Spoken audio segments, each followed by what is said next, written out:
I am making braised beef stew, but it's made with short ribs. Alton Brown, one of my culinary heroes, really nailed this dish. I've just added a few tweaks to it to make it a little bit heartier, but basically sticking with the same principle of searing off these wonderful short ribs. These are great. I got them over at the Fresh Market, and I called ahead, and they cut me these, so I knew exactly how many inches and how even I wanted them to be. But we're going to make a great paste that's actually going to go on the seared short ribs. And after we rub that paste, it's slow and low in the oven for 4 hours, and I'll show you how, and then we'll make this wonderful sauce.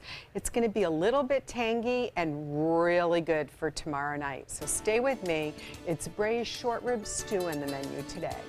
This is one of those dishes that you're just going to love, and we'll make it all winter long.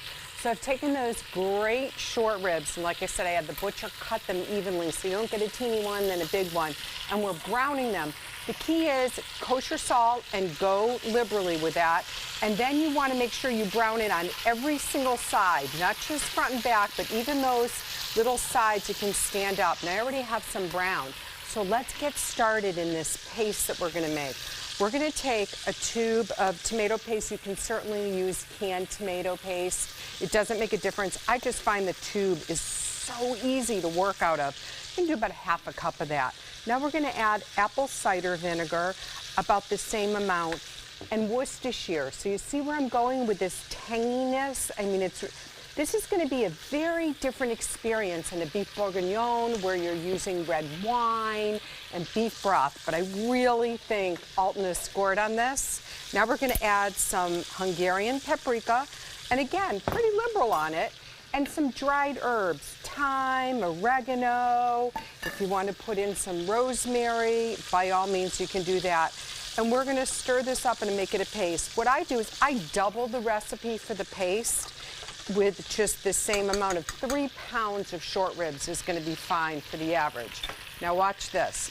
We're going to take the brown short ribs and we're going to roll it right into this paste. All that flavor, that tartness, and we're going to put it into aluminum foil, okay? So again, roll it all the way around.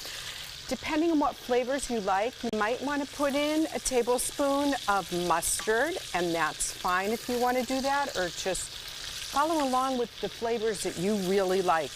You just don't want to make it too sweet because this is, you know, the short ribs after all. So my mom used to always love to have the beef flanken, those short ribs that you cook inside of like a beef barley soup. So she would have loved this recipe. So now what we're going to do is we have all these done, and this, like I said, is a hearty amount. Rub it really well. I'll save the rest of that paste for later. We're going to need it. I'm going to wrap it tightly in aluminum foil, and it's going in a in a cool oven. I'll turn the temperature on 250. I'll wrap it a little bit tighter. Cool oven, 250, 4 hours. Come back, and I'll show you what we do next.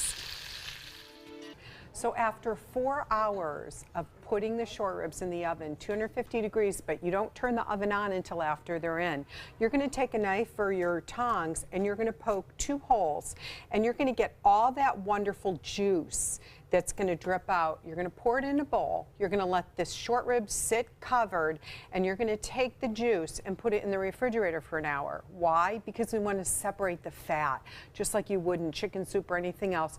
The fat congeals and comes to the top. Scrape all of that off except for a tablespoon or 2 and put that back in a pot. Now we have to add the vegetables. So I have 1 yellow onion, and I have some organic multicolored carrots because I just think it adds a real brightness to it. They all taste the same, but it's just nice to add that.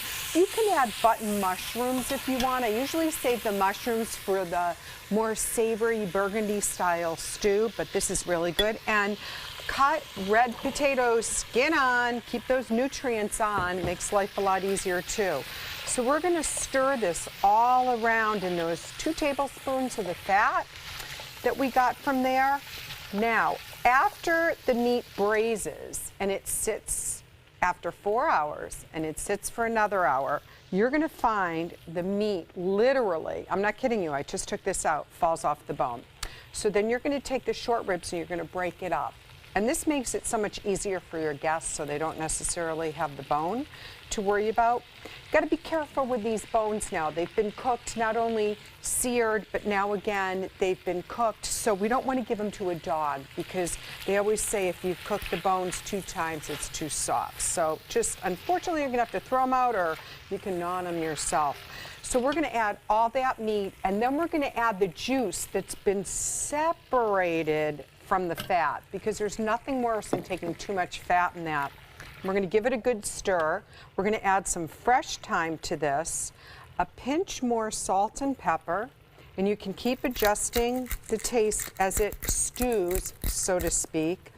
And we'll put in that last little bit of the marinade that we had. We're going to cover this tightly for 30 minutes, and the vegetables and the meat are going to marry together, and it's time for lunch in just a few minutes. Well, John, a little different tasty style. You like that? So it's got some kick to it, a little bite. Delicious. Marrying the tomato paste with all those different herbs. And I think the apple cider just gives it that punch. And I think we need a punchy dish tomorrow night while we're watching the results. What do you think? I'll tell you what, it is going to be pins and needles, that's for sure. Indeed. They, I really like the root vegetables too. I've always liked roast root vegetables. Oh, anything with root vegetables. I love them. You know, my mom always put peas in her beef stew, so you can even throw in some peas. Ooh, good. But you put the peas in at the very last moment. Now, technically, is this braised or roasted? Technically it's both, because we cooked it in this slow and low oven for 4 hours, and then we braised the vegetables and pulled the meat off the bone. So I would say it's a little of both. It's a little of both, buddy. Well, it sure worked out. Recipe on our website, mysuncoast.com. Judy, thanks again. A home run one more time. Thank you.